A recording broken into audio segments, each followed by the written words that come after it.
evilslothman here, back for another vid. Okay, today I got paid. So what we do when we get paid? We go buy games. Lots of games. But alright, we had some failings today. There are some casualties of my retro gaming. First and foremost, the worst 360 case you will ever see. Look at it. Broken it. And then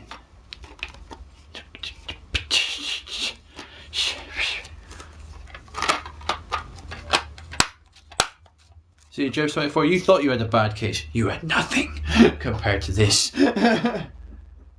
It was...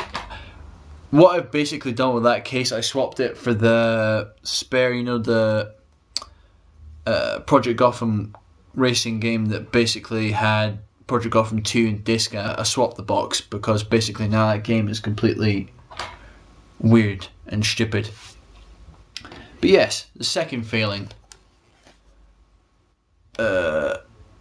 Metal Gear Solid, the special missions.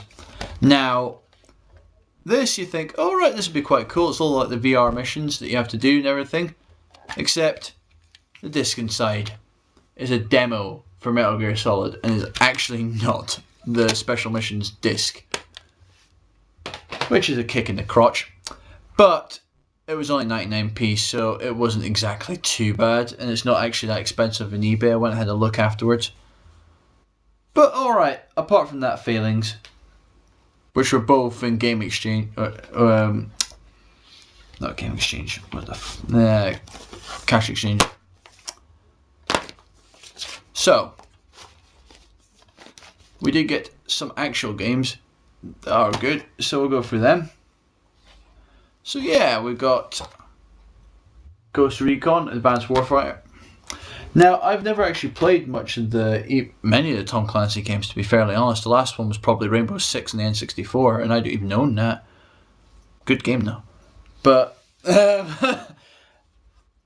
so, I've heard a lot of good things about this. It's been out for many years now, and I got it quite cheap. But yeah, it looks a pretty damn decent game.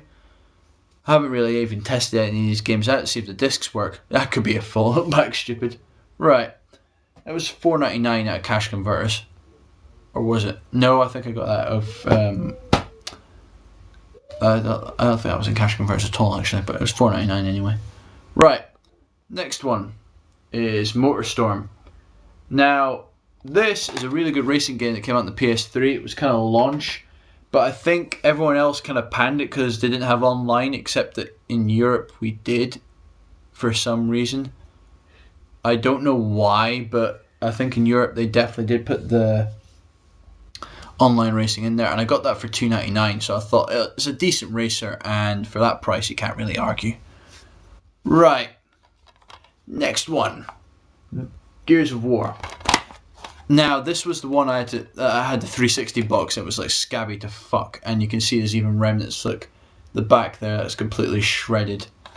But it looks a hell of a lot better than it did in that bloody ever scabby case. This was $2.99. Now, I do have the PC version of this game, but to be fairly honest, I'm not the biggest PC gamer. So I bought this basically so I'd actually play the game. I have got two. But I never actually finished 2, so I think I'll go back, complete this, and then go through 2. Right, here was the reason I used the exchange in the case, because I actually bought Project Gotham Racing 2, and as you can see, the sticker is a bit hard on this one. The other ones I got, they're a bit easier to peel off.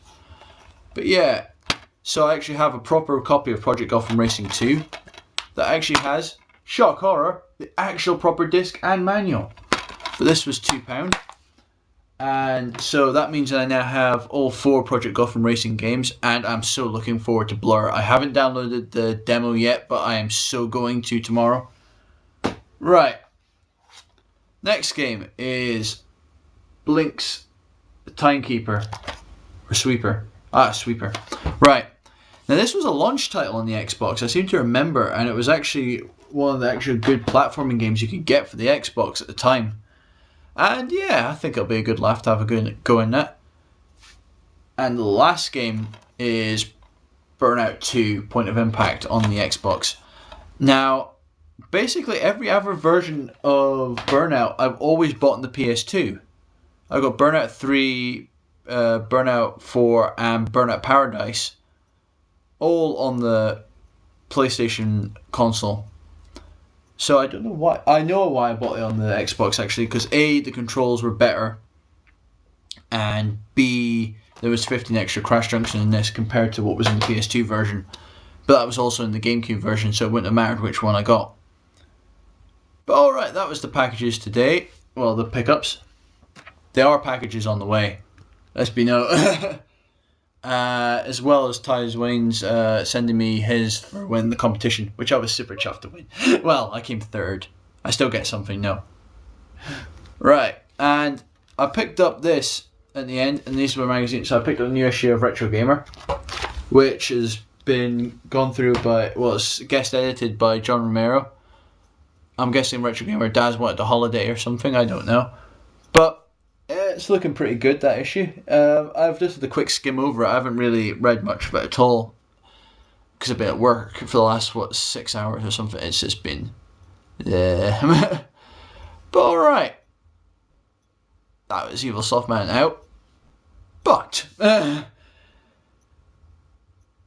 we have to be mentioned that an evil is approaching, brought by him.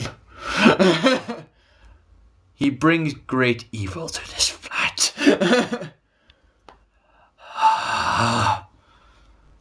I will stop it coming in. Mark my words, it will not lay in this flat. It's evil. Evil. That is all.